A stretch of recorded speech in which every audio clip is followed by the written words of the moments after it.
Depuis 2020, Gérald Darmanin est marié avec Rosemarie De Villers. Née en 1987, elle a donné naissance en avril 2021 à leur premier enfant, Maximilien. Plus d'un an plus tard, elle officialisait sa seconde grossesse le 14 juillet 2022 lors du défilé militaire de la fête nationale.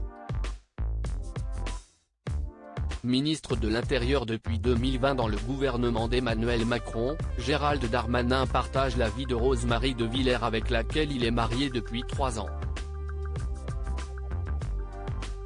Mère de ses 2 enfants Maximilien, 2 ans et demi, et Alec, 1 an, la jeune femme de 35 ans se dévoile tout en retenue et se contente de ne ressembler qu'à elle-même selon un nouvel article paru dans Paris Match ce 1er septembre 2023. Avant d'être la femme de l'homme politique, Rosemarie De Villers a fait carrière dans le privé et a récemment repris ses études. Ainsi, elle suit actuellement un Master 2 de psychologie du développement de l'enfant, pour lequel elle a passé de longs mois à l'hôpital Necker. Les bambins de l'homme politique et de Rosemarie semblent d'ailleurs l'avoir toujours suivie, parfois avec beaucoup de bruit, lors de ses différents déplacements professionnels.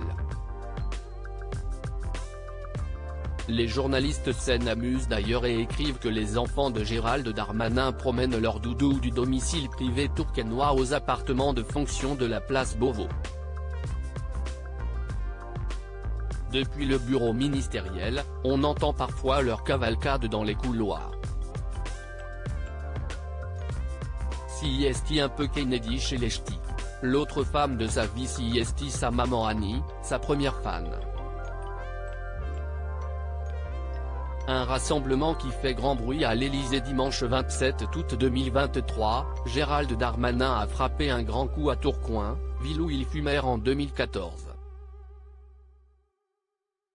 Celui qui souhaitait faire un événement axé sur les classes populaires a d'ailleurs rappelé ses origines modestes face à l'Assemblée. J'ai 40 ans. Je suis le fils d'une femme de ménage et le petit-fils d'étrangers qui ont choisi la France.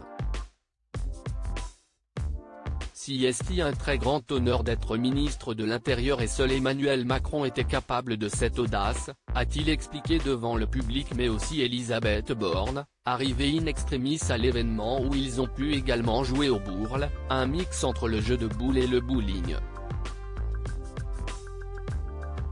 Si les rumeurs le disent déçu de ne pas avoir été nommé à Matignon au remaniement de juillet, beaucoup pensent que Gérald Darmanin a pu faire avec cet événement un premier pas vers la présidentielle de 2027. Un acte déloyal envers Emmanuel Macron ? Je lui suis loyal depuis le premier jour a-t-il rappelé. Une envie de rassemblement se fait d'ailleurs de plus en plus sentir dans le clan Darmanin. Il réunit une fois par mois une quinzaine de députés.